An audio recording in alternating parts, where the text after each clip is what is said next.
When I think about Mario and the world he lives in, bright colors and beautiful diverse worlds come to mind. It's a hero's journey, with worlds full of life and a large cast of lovable characters. But every light has a shadow, and even the Super Mario games have skeletons that they wish they could hide.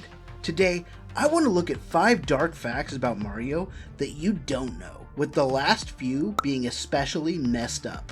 Alright, so in Super Mario Bros., you fight Bowser a grand total of 8 times. Once at the end of each world, with him taking a glorious nosedive face first into the lava.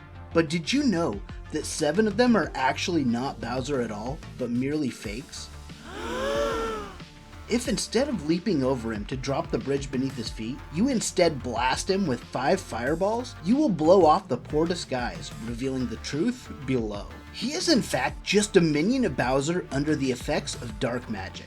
In each world, if you defeat him in this way, you will reveal a different minion. In order, they are a Goomba, a Koopa Troopa, a Buzzy Beetle, a Spiny, a Lakitu, a Bloober, and a Hammer Brother, with only the final world having the true Bowser. So in the Super Smash Bros. Games, there is a recreated version of the very first level from the Super Mario Bros. Game, with almost all of the blocks and tunnels being in identical locations to the original game. However, this level seems to be abandoned and lifeless, a barren wasteland.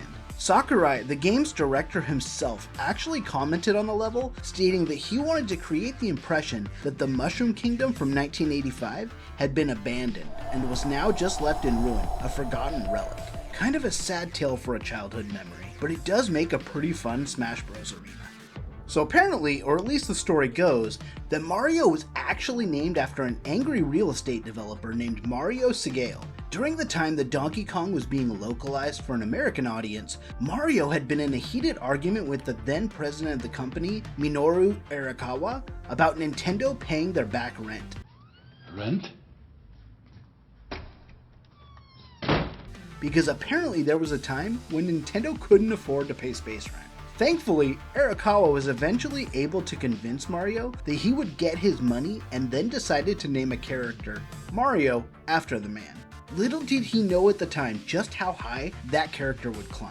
Alright, so this next one is really weird, and probably could warrant its own video, but I just want to touch on the surface of it. Apparently Nintendo actually owns the rights to 2 different adult films, called the Super Hornio Brothers 1 and 2, that featured a near perfect casting of Ron Jeremy for the Italian plumber Mario. The Hornio Brothers was directed by Buck Adams, who also played King Pooper in the film.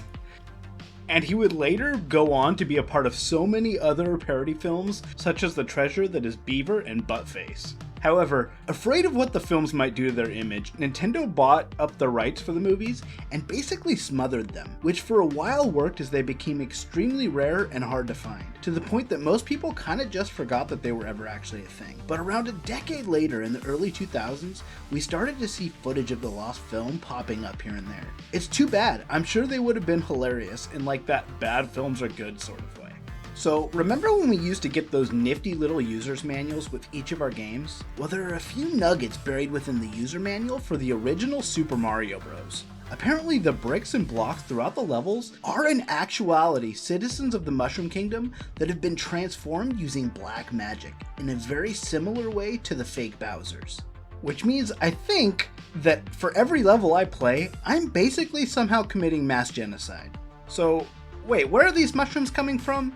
Even worse is towards the end of the manual under the top secret section, you are prompted to smash as many bricks as you can because they're worth 50 points each. Anyways guys, if you're interested in checking out more of my content, I have a video up on screen covering 5 things that you do not know about Pac-Man. I'll see you in the next one.